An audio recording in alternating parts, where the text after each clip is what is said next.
La prière, c'est le sport de l'âme. Au fur et à mesure, on voit que sa prière est bien plus belle, bien plus grande.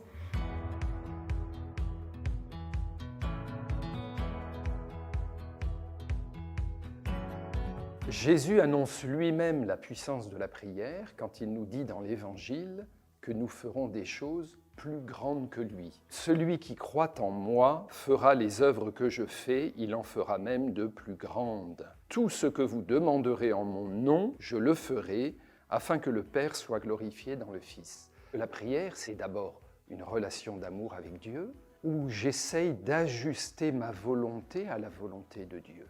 Ma prière sera efficace, portera du fruit, si je dis comme Jésus, non ma volonté, mais la tienne.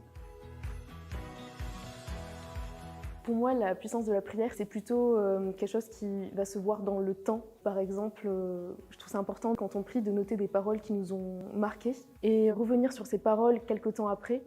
C'est beau en fait de voir à quel point le Seigneur est présent en fait tout le temps. Ses appels à avoir confiance en lui et à venir se réfugier dans son cœur. Quand 2 ou 3 sont réunis, le Seigneur est là au milieu d'eux. Et c'est en effet le cas avec la prière des frères, par exemple. C'est une prière dans laquelle on est plusieurs à se regrouper pour prier pour une personne. Et on voit la puissance de l'Esprit Saint. Parce que le Seigneur donne des charismes, donne des paroles qui peuvent conseiller, qui peuvent aider et guider les personnes pour qui on prie. Et donc qui peuvent nous donner davantage de paix, davantage de confiance en Dieu. Nous sommes dans un monde de zapping, de coups de cœur. Nos prières, si elles sont uniquement basées sur des coups de cœur, ce ne seront pas des prières, ce seront des émotions. La prière est basée sur la fidélité. C'est cette fréquentation quotidienne du Seigneur dans la prière qui garantit une puissance transformante en moi et éventuellement puissante par certains actes.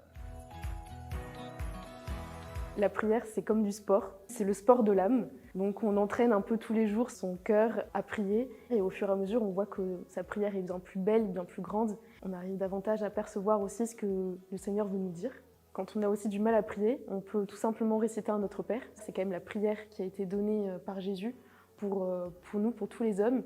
C'est une prière commune à tous les chrétiens qui nous permet de nous rassembler et le Seigneur dit dans la Bible que c'est la meilleure des prières de dire le Notre Père.